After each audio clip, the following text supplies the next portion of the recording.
The new plant is a hex type. That gives it more surface area than previous types, and also makes it easier to plan expansions.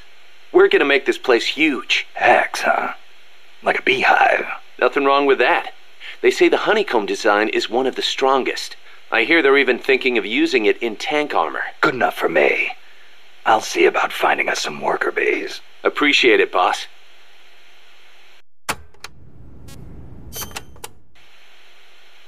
By the way, Kaz, who do you think's our queen bee? Good question. I was thinking maybe Poss. I was thinking Strangelove. I can see that. Or maybe Cecile. On second thought, I might go with Amanda. How about this, Snake? We'll have an army of queen bees. Sure. Why not?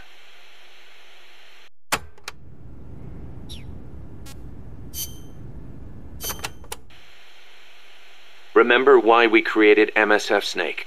To provide military force to whoever needs it, wherever they are, regardless of nation or ideology.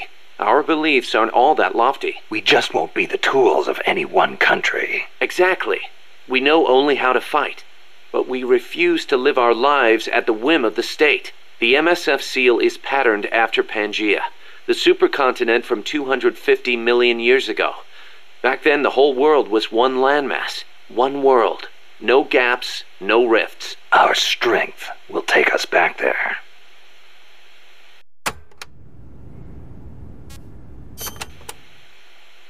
What about you, Kaz? Any interest in expanding MSF? You'd better believe it. I want to make us into an organization that doesn't take orders from any country. Just like you were saying, we have to be strong. Strong enough to defend ourselves. We need money, too. Money to train soldiers to fight. The way I see it, we make MSF into something along the lines of a new kind of business. A contractor providing the full range of military services. Not just combat, but logistics, training, weapons, outfitting, and R&D. Combining the small footprint and exceptional performance of special forces with the raw military might of a full regular army. Only with that kind of power can we break free of nation-states. What I need from you, boss, is to go out and find guys we can bring back here using Fulton recovery. Then tell us what assignment to use them for. I'll take care of the rest.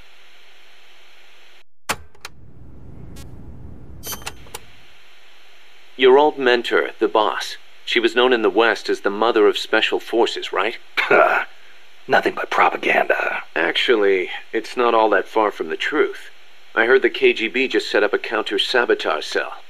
Alpha Group, I think they call it. There's even a rumor that West Germany created a counter-terrorist unit within its border police after the debacle at the Munich Olympics. Back home in the States, they've got the illustrious Green Berets, the SEALs, and your personal creation, Foxhound. The seeds sown by the boss are beginning to sprout. Same goes for MSF, right? In creating it, you were carrying on the will of the boss. Yeah. She taught me how to fight the hard way. She beat it into me. And now, thanks to her, we can take on missions other than just conventional combat. After all, we've got the same mother as the Army's Special Forces.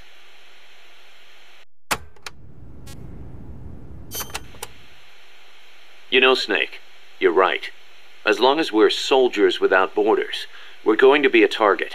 We need our own deterrent.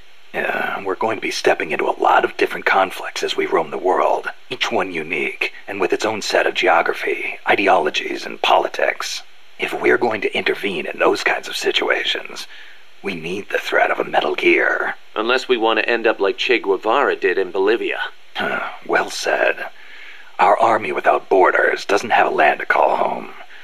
We're nomads, wanderers. What we need now is a sheepdog to guard our flock. Right. Maybe it's not the way the boss would have gone about it, but there are places in this world that need us, and soldiers that need MSF. And as long as we're needed, we'll keep on moving. Ours is a journey that never ends. We're the real peace walkers.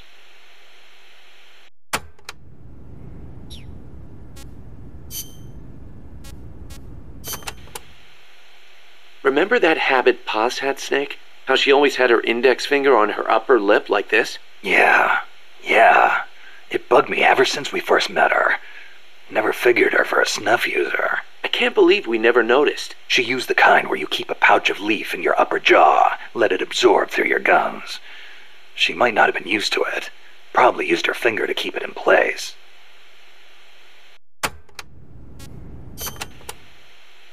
How could We were gonna start a band together. She was posing as a KGB agent, too.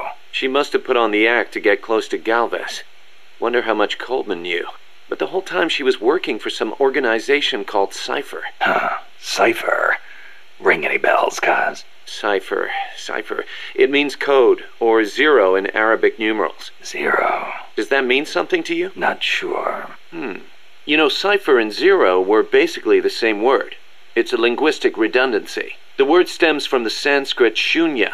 It corresponds to the Buddhist concept of emptiness. In Buddhism, shunya means hollow. It supposedly refers to something that's swollen and empty on the inside. A big swollen emptiness. Just like outer space.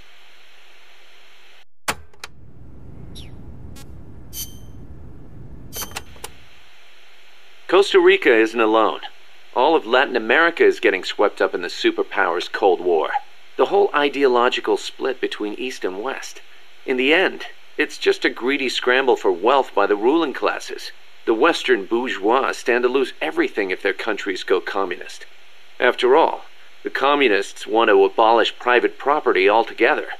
So the capitalist rulers desperately tried to halt the global spread of communism. Hence the phenomenon of red baiting. And the communists, for their part, didn't exactly stay true to their principles. They tried to escape class-based society, but between Stalin's autocracy and the rise of the nomenklatura, they ended up creating one anyway. Once people have power, they stop caring about equality. That's where communism, where society in general reaches its limits. The rulers only care about their own gain. The opposing side becomes a risk factor that threatens the profit, and thus the ongoing struggle between capitalism and communism was born. And now, nuclear deterrence is part of the picture. Exactly.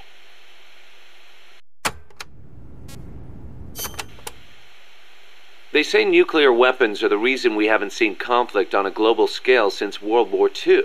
The thought that your opponent might launch nukes against you sort of makes it tough to start an armed conflict, especially now that they've got intercontinental ballistic missiles. Nowhere is safe. Of course, all that has caused military expenditures to skyrocket. Well, the only way to ward off a preemptive strike is to flaunt your own nuclear stockpile, and that's caused their numbers to increase exponentially, not just with regards to destructive power, but in terms of targeting technology too. Now they can hit a target halfway across the world with pinpoint accuracy.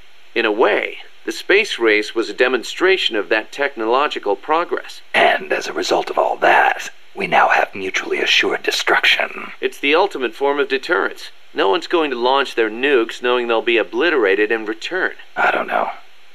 The chance of somebody hitting the button by mistake is never zero.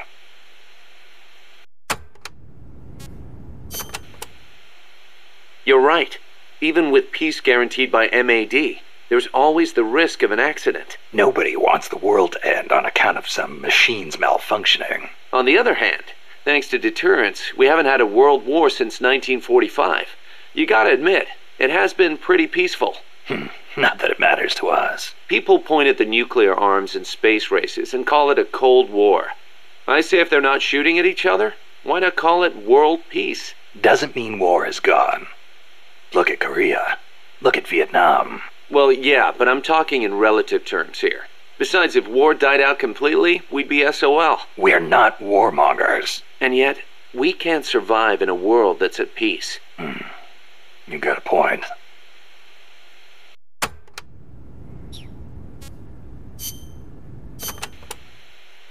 So it's been more than 10 years since the Cuban Missile Crisis, huh? I don't think we'll ever forget it.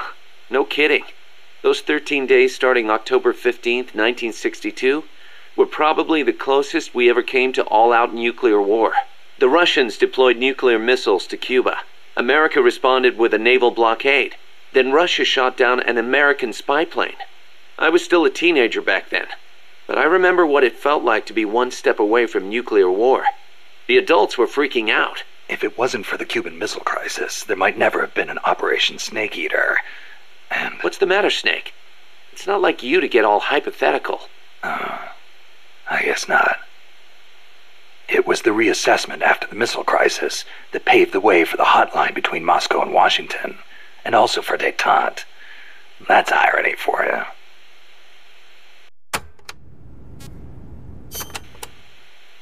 The Treaty of Tlatelolco was enacted to make Latin America into a nuclear-free zone. It bans the testing, use, manufacture, production, acquisition, storage, and deployment of nuclear weapons. The impetus was pretty obvious. The series of crises triggered by the deployment of nukes in Cuba. Not hard to imagine. Those 13 days had the whole world frozen in fear. Of course, the country that started it all, Cuba, hasn't actually ratified it yet. Still, the treaty's backed by over 20 countries. Anyone flouting it risks becoming an international pariah. True. Opinol would investigate, no doubt. I heard they used Japan's 3 non-nuclear principles as their model when they drew up the treaty. I think the Treaty of Tlatelolco might have been their way of asking nuclear powers not to use nukes against them. That's the biggest difference between the treaty and the 3 principles. I guess you could call it a 4th principle.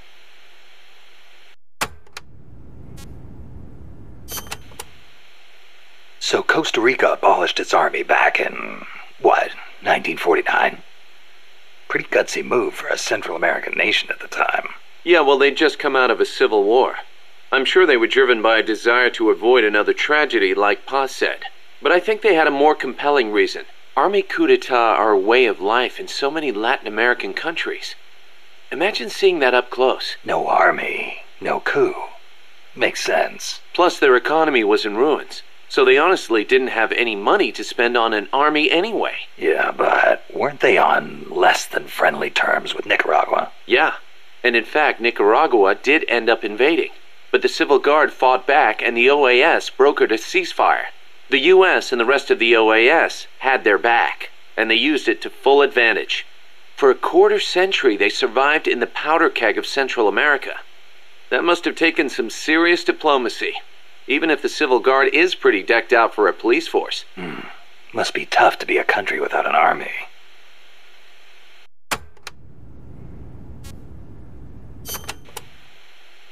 Hey, Snake, mind if I ask you something? Since when did you start asking permission? So, you used to be part of a CIA paramilitary unit, right? That's right. Ever do any ops in Central America? No, not personally.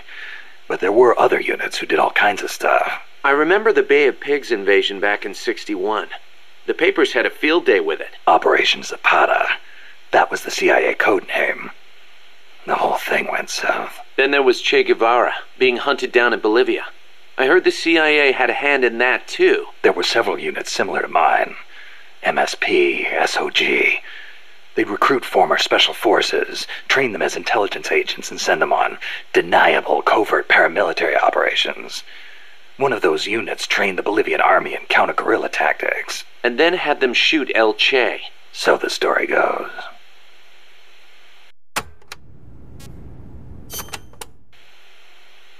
Around here they say La CIA instead of CIA, huh? Nothing strange about it. That's how it's pronounced when you read it in Spanish. It has the feminine noun ending a, so they use the article la.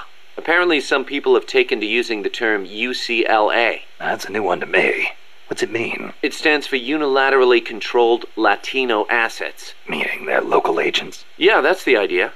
Washington uses them like pawns. Nobody knows who they really are or what they're doing.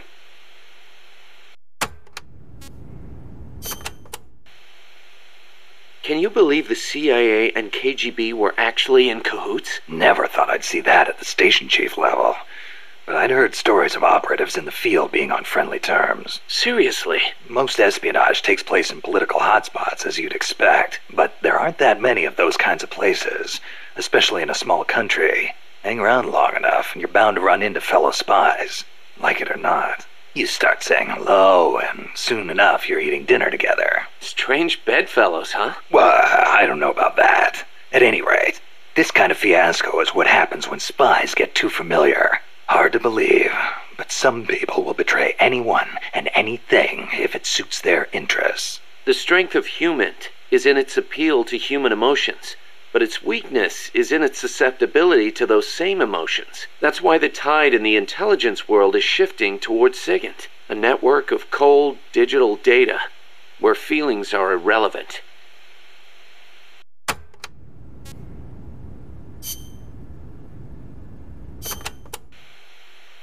So I hear Amanda mistook you for Che Guevara, Snake. That's not too bad, huh? Yeah, right. I'm not even worthy of polishing his boots. Don't be so modest. From where I'm standing, your men see you as a great man. As great as the century's most complete human being. That's Sartre, right? Well, there's hardly been a more iconic figure of his times than Che. Oh, he was more than that. He was a true revolutionary and a great warrior. I'm with you there. Can you believe that when he first went to Cuba with Fidel, they had only 12 guys with them? But they rallied.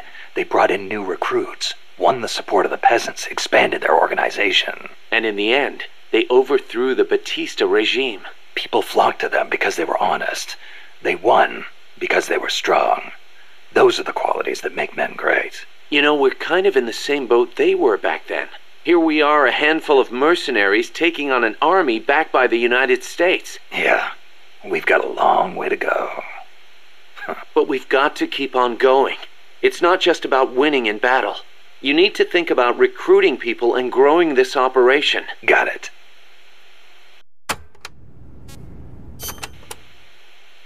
Hey, Snake, I've been thinking. Maybe Che couldn't find a place for himself outside the battlefield either. How so? He led the Cuban Revolution to victory. That's quite an accomplishment. He could have called it quits there and nobody would have blamed him. But he left behind a loving family and a cabinet post to plunge back into the struggle. First in the Congo, then in Bolivia where he met his end. You're overthinking things. Che went back to the battlefield because he was needed there. Read his farewell letter, then you'll understand. Some say he was too idealistic to fit in with the government. Too many scruples, most likely. Maybe so, but I still can't help thinking the reason you look up to Che is because you see something of yourself in him. You left your country behind and plunged into battle. You wander from one battlefield to another, going wherever you're needed. Che was a revolutionary as well as a warrior. He took up arms to fight for his beliefs. I don't do what I do for any ideology. I'm a warrior. Nothing more. Nothing less. Okay, boss. You're right. Just wanted to see how we stacked up against a real hero.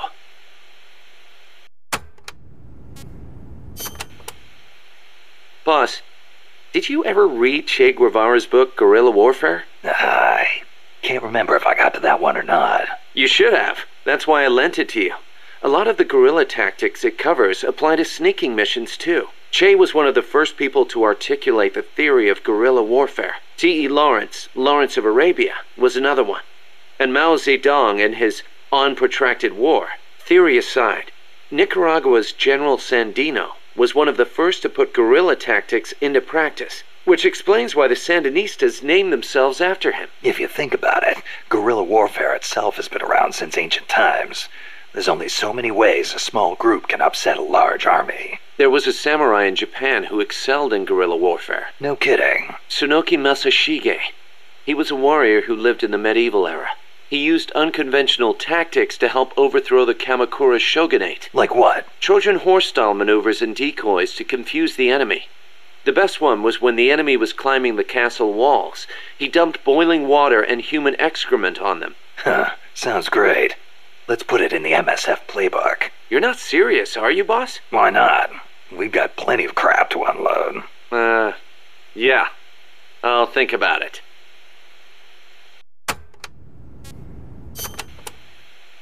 What's wrong, Kaz? You sound beat. Yeah, the problems never seem to end around here. You should take a break. Share a cup of mate with the other guys. It'll give you a chance to connect with them. I wonder if Che and his men ever sat around and drank mate. I bet they did. Che was famous for his love of the stuff. Oh, man, whoever thought of this was a genius. You can put it in a gourd and carry it around, and there's a special straw with a filter attached so you can drink it any time. That's not all. It's full of essential vitamins and minerals, too. Nice to have in a guerrilla war when food is short. Yeah. Wish I had a chance to share some with the blonde Parisienne when I was out hiking. Well, How do you know about that? It takes a thief. Or should I say it takes a snake to know one. Snake.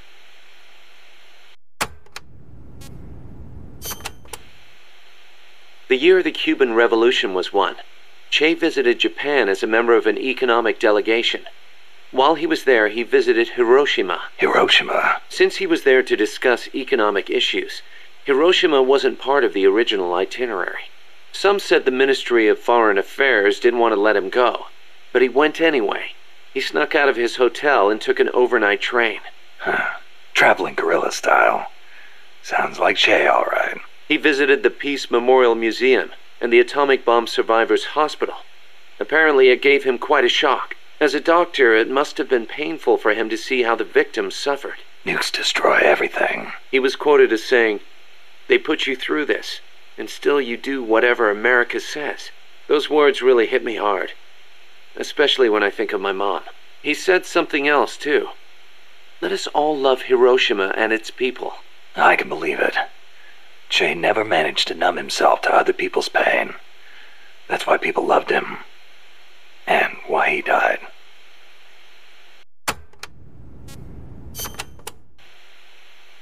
That bandana you're always wearing, that thing's a real antique. Ever think about getting a new one? This one's fine. Come on, we can't have our boss wearing a raggedy old thing like that. It was a gift, okay? It wouldn't be right to get rid of it. It was. Okay then. Speaking of which, Che supposedly had a black scarf he used to take everywhere with him. A scarf? One of his comrades gave it to him when he broke his arm in battle. Che used that silk scarf as a sling, and the comrade who gave it to him became his second wife. Alida, right? Even after his arm healed up, he never went anywhere without that scarf. What about you? You get that bandana from someone special? No, nothing like that. It's important to me. That's all.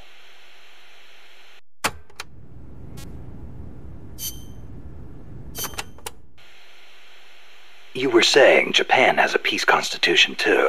Yep. Japan renounced war in Article 9 of its constitution, aspiring sincerely to an international peace based on justice and order. The Japanese people forever renounce war as a sovereign right of the nation, and the threat or use of force as a means of settling international disputes. In order to accomplish the aim of the preceding paragraph, land, sea, and air forces, as well as other war potential, will never be maintained. The right of belligerency of the state will not be recognized. You know it by heart. Some things you never forget. Impressive. There were some parts I didn't quite get, though. Like the whole means of settling conflicts thing. Yeah, that's been the subject of debate. Whether or not it forbids any and all use of force. The current Constitution was originally drawn up under the Allied occupation. The first draft was even submitted by Allied GHQ. So naturally, there are some who feel the Constitution was imposed on Japan by foreigners. Things like that are never simple. Same for every country, I guess. One thing's for sure, though. Not having an army let Japan focus on economic recovery after the war. In that sense, it's the same as Costa Rica.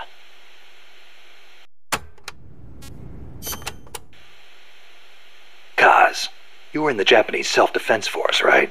I thought that Article 9 you were talking about earlier prevented Japan from having an army. Yeah, and that's another subject of controversy. The Self-Defense Force is an organization for the purpose of defense.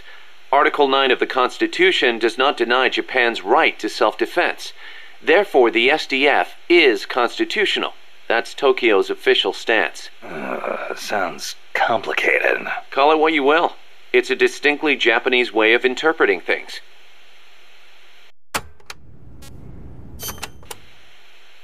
The U.S. has military forces stationed in Japan, right? Right. Even though the Allied occupation ended, American forces are still stationed there under the U.S.-Japan Security Treaty. Unlike Costa Rica. Part of it stems from the occupation, but Japan also occupies a key strategic position from America's perspective. It's next door to the Soviet Union, and close to China and North Korea as well. It's integral to the security of Pacific Asia. For America, Japan represents a barrier against communism. What about for Japan? As you might expect, there's deep-rooted opposition to the alliance. In 1960 and 1970, when the treaty was up for revision, there were mass protest movements against it. especially in Okinawa. The U.S. only gave it back to Japan 2 years ago, and American bases are still concentrated there. It's a heavy burden for the Okinawans to bear. Then why don't they scrap the treaty? Lots of reasons. There's the imbalance of power with the U.S., of course, and if Japan pulled out, they'd be losing the nuclear umbrella America provides. And as for whether the JSDF could defend the country after the Americans left, I really couldn't say. Costa Rica is in a similar situation. They depend on the Inter-American Treaty of Reciprocal Assistance, the so-called Rio Pact. So, the countries with peace constitutions end up having to rely on other countries' armies. Kind of ironic. On the flip side, not everybody in America is satisfied with it either. Some people argue Japan is freeloading off America's security guarantee. And you know how Japan's industrial exports are making inroads in the States. Yeah, I've got a Japanese camera myself. Best damn camera around. Japan's low defense spending allows it to invest more in economic recovery and expand its share of the American market. That's a bitter pill for Americans to swallow.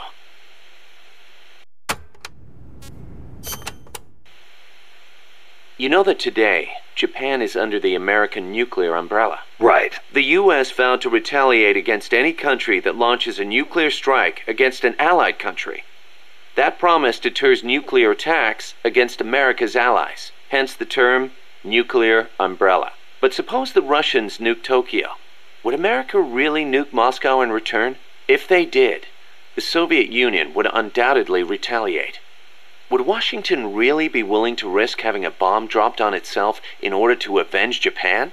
I'm not so sure. Don't tell me you're still worried about Japan.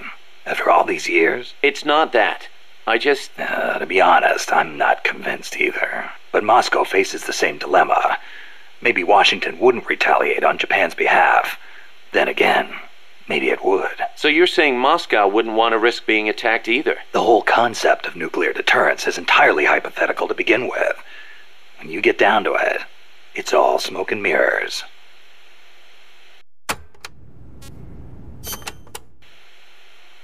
Japan shall not possess, manufacture, or allow the introduction of nuclear weapons into Japan. Those are the 3 non-nuclear principles set forth by the Japanese government. Allow the introduction? That's funny. Some of the U.S. warships that visit Japanese ports are armed with nukes. Or are you going to tell me they transfer them at sea onto other ships every time they visit? You raise a good point, Snake. But the Japanese government doesn't recognize it as such. The introduction of nuclear weapons into Japanese territory would need to be agreed upon in advance. America hasn't made any such agreements. Therefore, they aren't bringing nukes into Japan. That's the official excuse. Doesn't sound like much of an excuse to me. I don't blame you. Keep in mind, though, Japan suffered actual nuclear attacks. Anti-nuke sentiment there runs deeper than you think. I suppose the government's not really in a position to admit that sort of thing.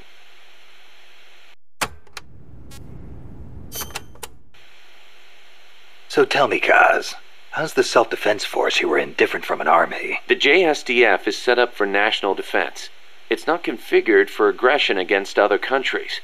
It's what you'd call exclusive defense. Exclusive defense? It's the fundamental strategic posture of the JSDF.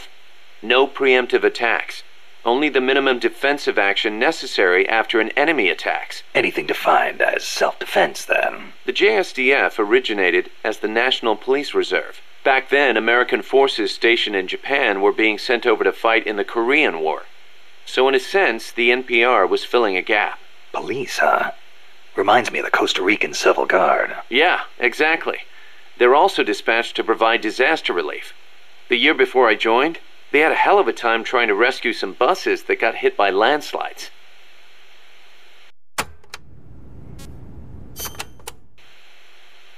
So why'd you quit the JSDF? Because I didn't have a reason to be in Japan anymore. A reason? My mom had died 3 years earlier, so I didn't have to care for her anymore.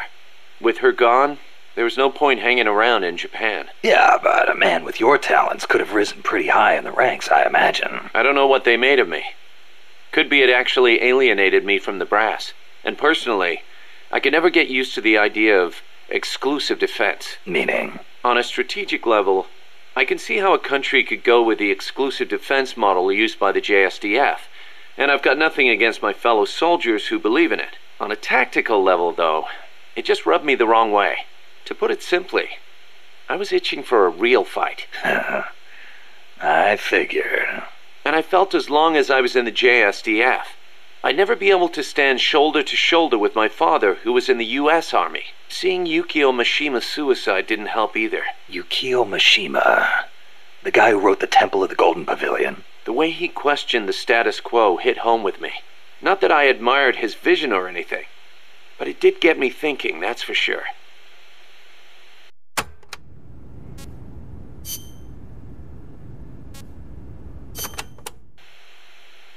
March 10th, 1945. 381,300 cluster bombs were dropped on Tokyo. Japanese houses at the time were almost all made of wood. In that single day, a third of Tokyo burned to the ground. My mom lost her family and home in that raid. She had to move to Yokosuka and live with her cousin. The B-29s kept on coming, razing other major cities throughout Japan without mercy. Then, in August, they dropped atomic bombs on Hiroshima and Nagasaki, and Japan surrendered to the United States at last. After that, Yokosuka was flooded with American soldiers come to occupy the country. My mother was still in her mid-teens, and she learned from her cousin how to survive in that town, by servicing the troops. That's how she met my father, and how I was born. My father was an officer serving with the government section of Allied GHQ under General Whitney. Whitney was known as MacArthur's shadow, and my father rode his coattails to a pretty high rank. While he was in Japan, he treated my mom like a wife. After he went back to the States, though, she never heard from him. I wasn't born until after he went back. My mom raised me as a single mother.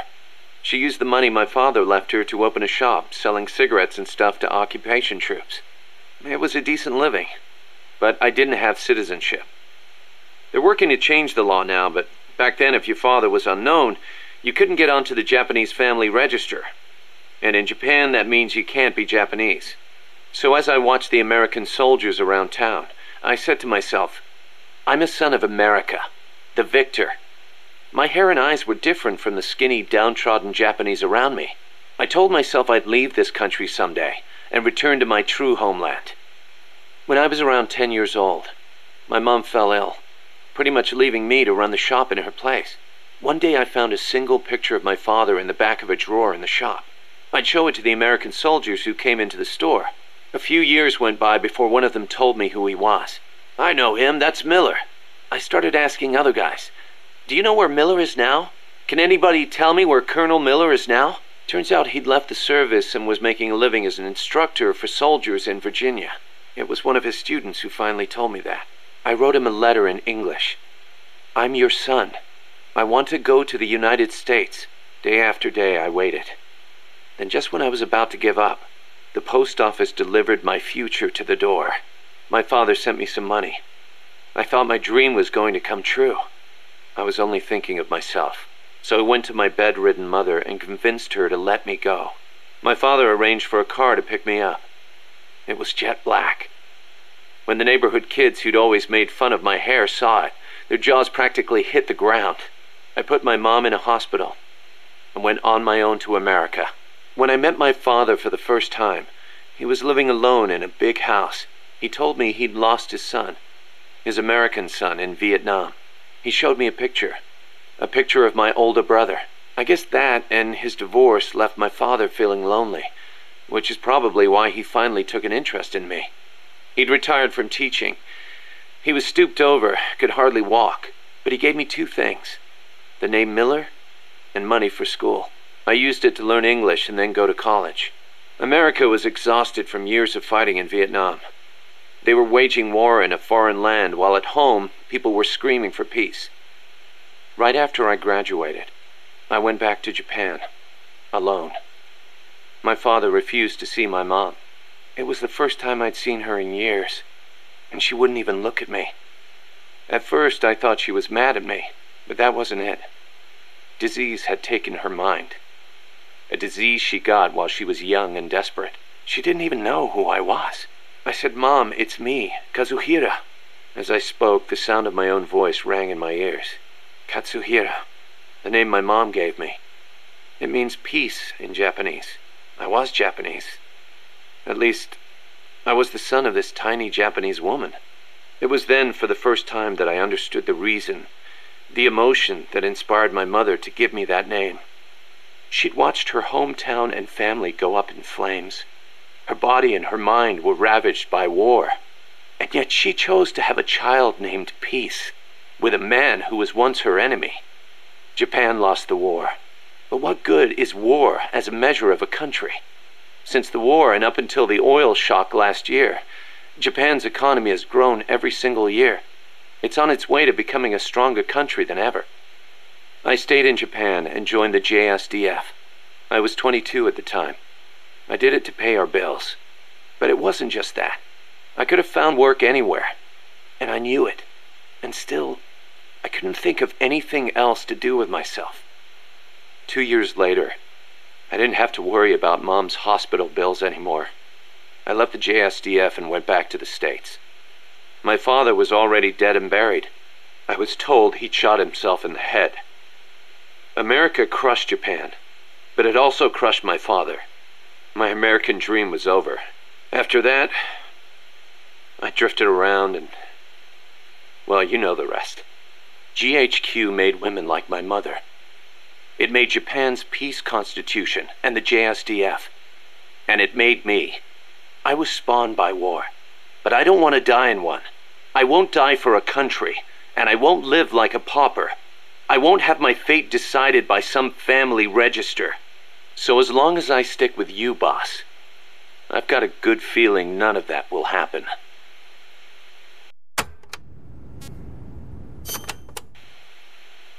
Life's funny sometimes, isn't it? What brought that on? We first met as enemies on the battlefield.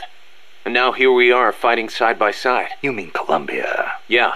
After I quit the JSDF, I made my way there and got myself a position as a drill sergeant for a band of revolutionaries, despite the fact that I'd never seen a day of combat. I see you had the gift for talking business in Spanish even back then. Oh, come on, stop it. You're making me blush. Unlucky for me, though, you were in the service of the Colombian army. I remember it like it was yesterday. It all happened in an instant. You guys ambushed us, and half my unit was taken out. My mind went totally blank. I couldn't keep it together. My whole unit was wiped out, and I was left half dead from a bomb blast. Then, as I was leaving, you yelled out at me. I came all the way from Japan to be here. My place is on the battlefield. Then you asked for my help, saying, I want to be the one to end it. I remember being surprised that there were still samurai in Japan. You guys came over to me. I had a grenade hidden under me, but even then you were too fast. The second I pulled the pin, you grabbed the hand I was using to hold the grenade with both palms. I didn't want it to go off. I'd heard samurai were a proud bunch. I wanted to know why one of them would stoop so low as to try to take his opponent with him. And I said, I'll never lose again. We'll never lose again. Yeah. We'll do whatever it takes, but we'll never be beaten again. Then, I passed out from the blood loss. When I woke up, I was in your camp's infirmary, stuck full of tubes. Why'd you save me? Your enemy after I tried to kill you. Because you swallowed your pride and fought with everything you had. I just didn't want to lose. You found a way to fight back, even in the face of death, even when you knew you were going to die. That's the mark of a true warrior. It's not about gain and loss, or victory and defeat. I looked at the way you lived your life and saw the path I needed to take as a warrior. Wow, I never knew that. And that's why you... I realized then that the battlefield doesn't only divide people into allies and enemies. Sometimes it tells you more than just who's an ally or who's an enemy. Sometimes it helps reveal your true comrades. Like you and me, huh? That's right. And 2 years later, here we are.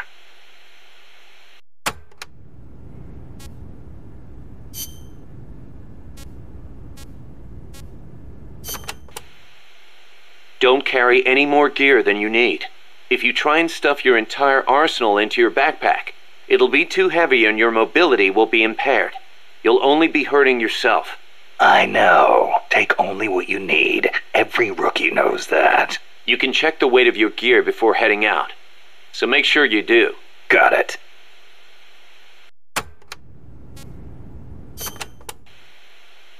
Even a born warrior like you gets hand tremor, Snake. It happens even when you're full of stamina, and it only gets worse when you're tired, especially with larger, heavier weapons. Obviously, you'll get better aim crouching than you will standing, and when you use a scope, setting your sights on a single point will gradually give you a more precise aim. As we develop better weapons at Mother Base, though, you may gain access to new, low-tremor versions of the same guns. So if you expect the shakes to be a problem, you might want to put some resources into R&D. I'll keep it in mind. Then again, the more you use a weapon, the more your hands get used to it. Sometimes it pays to be faithful to your gun.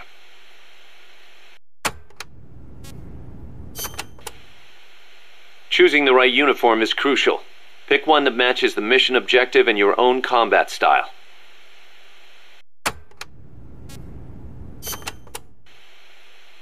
Jungle fatigues are made for jungle combat. They provide decent protection and let you carry a fair number of weapons. Your standard uniform, basically. The distinguishing factor is that your camo index will vary a lot, depending on the area. Wear a pattern that makes you blend in with your surroundings, and your camo index goes up. Wear something that clashes, and you'll stick out like a sore thumb. Pick the right pattern for the occasion. Sigint used to lecture me on it all the time.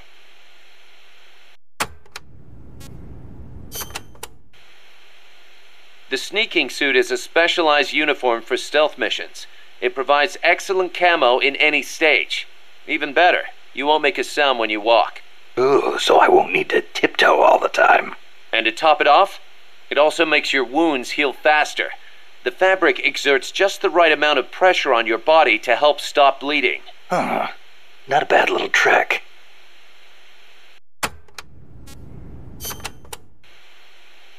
The battle dress uniform is the opposite of the sneaking suit, in that it's specialized for combat. It lets you carry plenty of weapons and ammo, and provides excellent protection. Not the best choice for sneaking, but if you feel like playing one-man army, this is the uniform of choice. Looks pretty damn heavy. It is. You won't be able to move as fast with it on, meaning it's not good for running away either. Keep that in mind.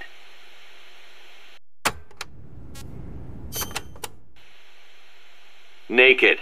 That's exactly what you are with this uniform. The pants are the same as the jungle fatigues. Obviously, since you're exposing your bare skin, your defense and camo index are gonna be low. On the plus side, it's so light you can move around quicker. Good for showing off muscles, too. Hey, Snake, I heard they gave you your old code name because you used to run around with your shirt off. Is that true? Don't believe everything you hear. They called me naked because I went in without gear or food. I had to procure everything on site. You mean they sent you into the jungle without even a pair of pants? On a halo jump from 35,000 feet? Sweet Jesus, you are a legend. You're busting my balls, aren't you, Kaz? Little bit, yeah. Hilarious.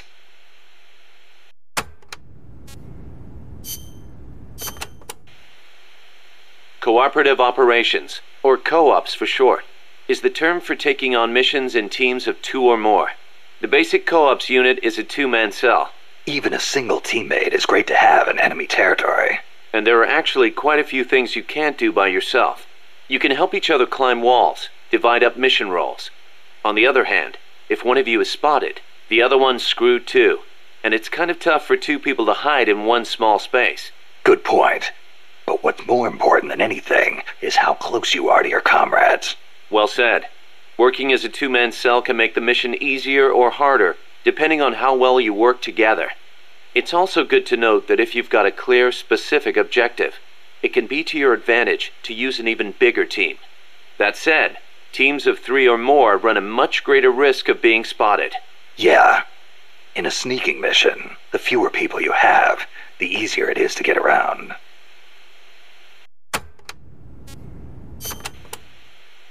In co-ops, you can trade weapons and equipment with your teammates. You can also display your teammates' inventories from your weapon or equipment menu. Ammo is shared too, of course. Ammo, sure. How about life? That also shared? Yep. You all sink or swim together. Your teammate dies, you die. You need to be within a certain distance of each other to swap items. Yeah, I know. I've been in this business so long I can virtually see that distance. Looks kind of like a ring in my head. That's why you're the boss. Okay, we'll call it the co-op ring, and entering the ring will be called going co-op in.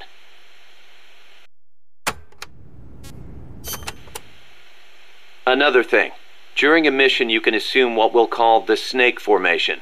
Same as your code name, but probably not standard operating procedure for a guy who specializes in going solo. Damn right. There's only room for one snake. In co-ops though, it's a highly effective formation. The signal for snake formation is to tap your teammate on the shoulder. Can't form up until you're close enough to reach out and touch someone. Entering snake formation is called going snake in. When you're snake in, the soldier at the front of the line controls movement. The soldiers in back focus on scouting and attack.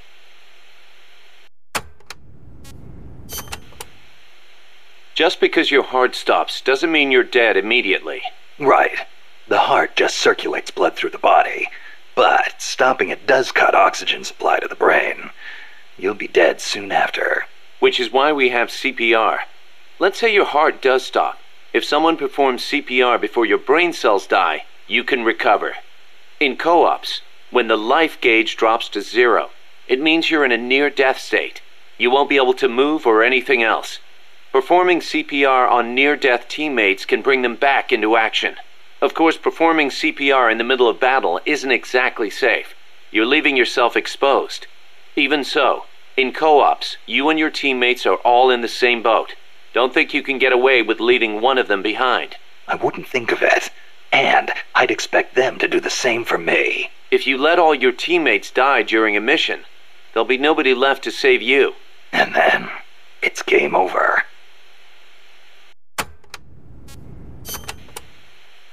Building trust with your teammates is essential to success in co-ops.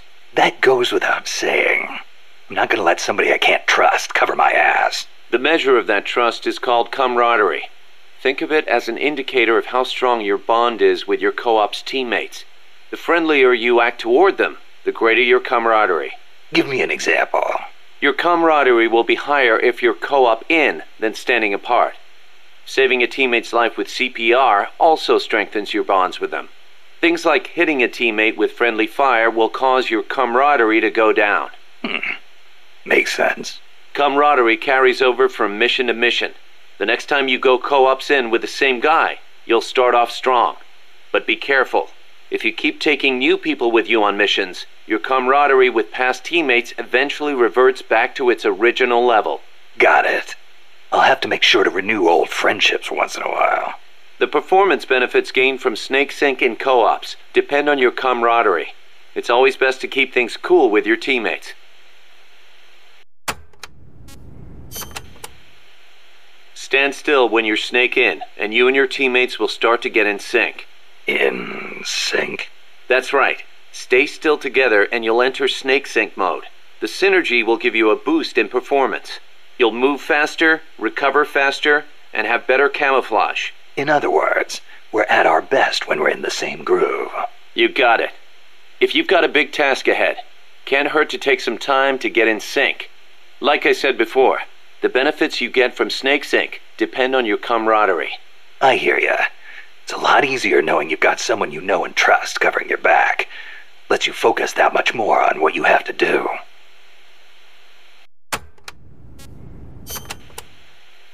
If camaraderie represents how much your teammates trust you, then heroism shows how high your reputation is. Heroism? That's right, heroism. Your reputation affects your ability to recruit new members to MSF. With higher heroism, it won't take as long to convince guys to join our cause and send them back by Fulton recovery. So, how do I get this heroism thing to go up? Lots of ways. Complete tough missions, avoid unnecessary bloodshed, and don't get caught by the enemy like a deer in headlights, or you'll never be heroic. Also, getting out there and attacking the enemy in co-ops will boost your reputation among your teammates. Of course, it'll get the enemy gunning right for you, too. But don't sweat it. Be yourself. Be the boss. From where I'm standing, you're plenty heroic already. Knock it off.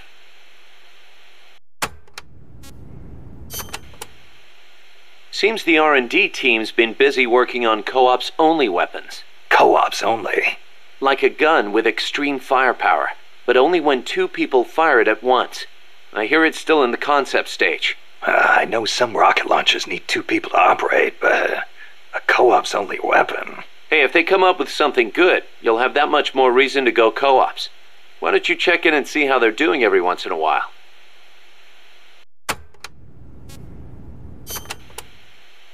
In co-ops, maintaining close communications with your teammates is crucial. Absolutely. Losing track of each other on the battlefield is a good way for a unit to get itself wiped out. Enemy positions, orders, distress calls. When communications break down, you get picked off one by one. Now about co-ops comms. Co-ops comms? It's a radio system for communicating with co-ops teammates.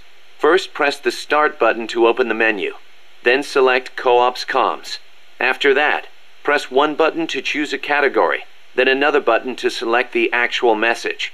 So basically, you use different combinations of 2 buttons to send different messages. Easy enough. You can set which messages go with which buttons during mission prep. Sounds like it's going to be a pain to send messages until I get used to it. Then why don't you assign Co-ops comms to the Select button? That should make things a little quicker and easier. Just go to Select button under Options. I'll give it a try.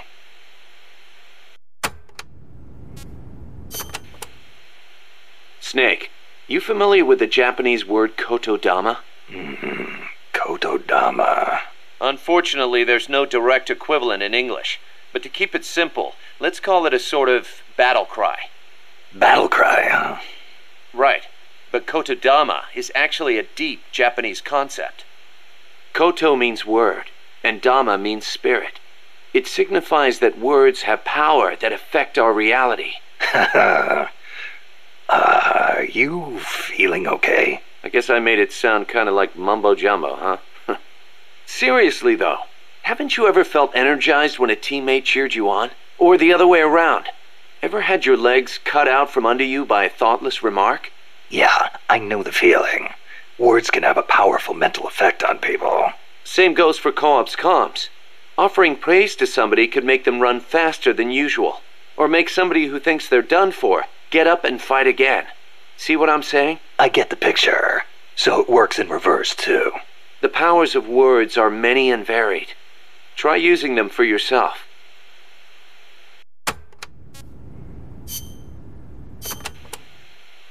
Snake, about cardboard boxes. It feels kind of weird me explaining this stuff to you, but there have been a few recent developments in cardboard box technology. So just to be safe, here goes. Go on. You can do much more with a box than just hide under it. You can put it someplace and leave it there. Huh?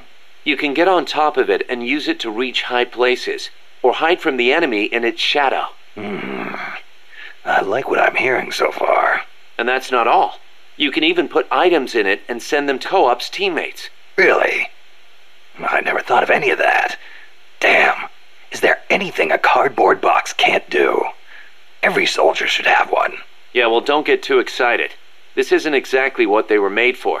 Which reminds me, don't you think the boxes around here are a little on the big side? You're right. I bet 2 people could fit under one box, if they packed in tight enough. They call them love boxes. Love boxes? Of course, you don't need a love box to fit 2 people inside. Any box of similar size will do.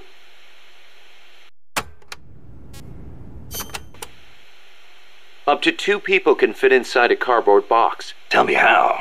Move close to a box with a teammate inside, and an icon will appear. Then press the Action button. You'll stay inside as long as the Action button is pressed. So, same as snake formation, huh? Exactly the same. In fact, when you put on a cardboard box when snake in, both of you can climb inside. A box big enough to hold me and my buddy. These are fine times we live in, hey, Kaz? Yeah, sure, boss.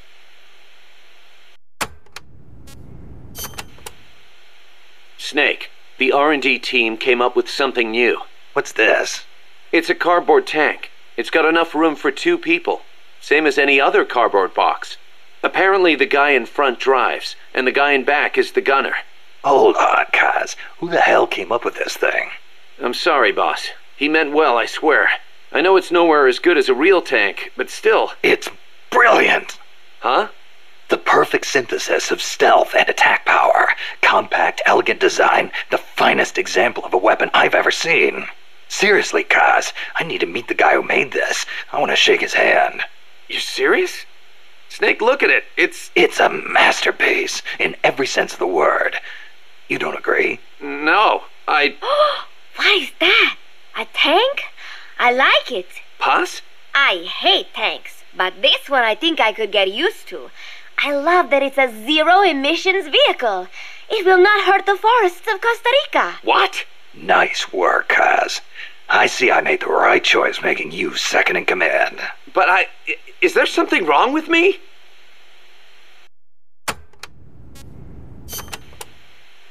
Snake, about that cassette player Galvez was carrying.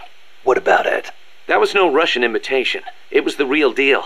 A prototype developed by a Japanese company. Get out of here. It's true. It had the Sony logo on it.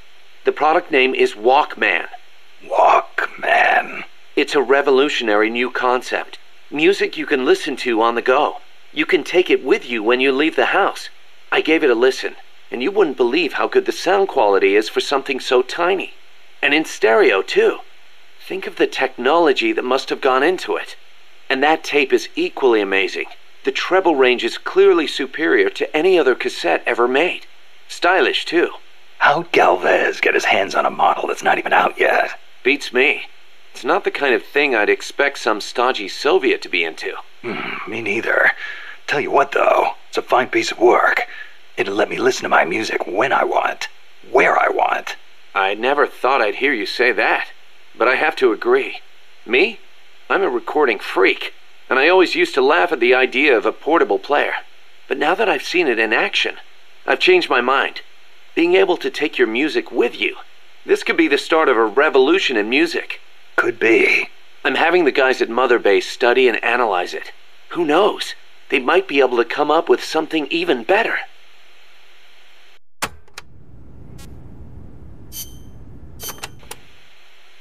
Amanda and her crew tell me they've managed to identify several different categories of mercenaries employed by the CIA. Give me a rundown.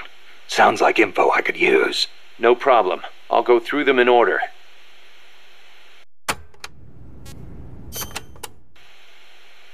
The type of enemy you'll be seeing most is the type that patrols and guards a specific operational area. For the sake of convenience, Amanda's crew calls the outdoor ones patrolmen and the indoor ones guards. They might look like they're just out for a stroll, but don't be fooled. They're sharper than they look. All of their senses are finely honed. Normally, they'll patrol along fixed routes, but when the alert level is raised, they'll assume a more efficient alert posture and focus on defending specific points. That's bad for you. Obviously, they can hold their own in combat, and with body armor, it'll be even harder to take them down. If they're wearing a bulletproof helmet, you can forget about one-shot kills. Just a heads up. You'll need to be smart about using camo and pick your routes. The most important thing is to avoid detection.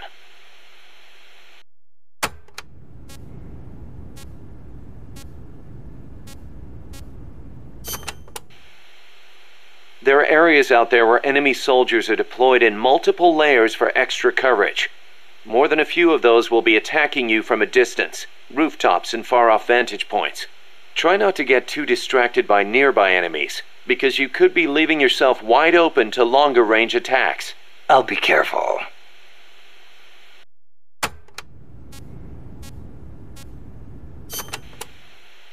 We know there are variations in the kinds of gear patrolmen and commandos wear, especially the body armor. Our scouts report that an enemy's defense and firing accuracy are directly proportional to how heavy their gear is. Those must be the guys with the highest combat skills. They can fight in heavier gear without their performance suffering. Supposedly, it's pretty easy to tell the difference in gear just by looking. So remember, use extra caution when dealing with enemies wearing heavy gear.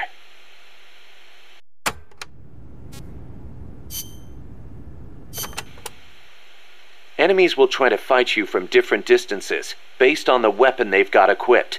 When you meet an enemy, get a good look at what they're carrying. It can make or break your chances in battle.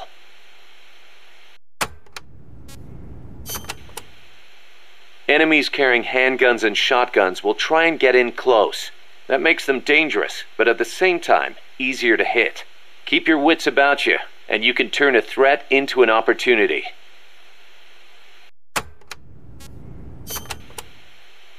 Enemies carrying assault rifles and machine guns will usually fire at you from farther away.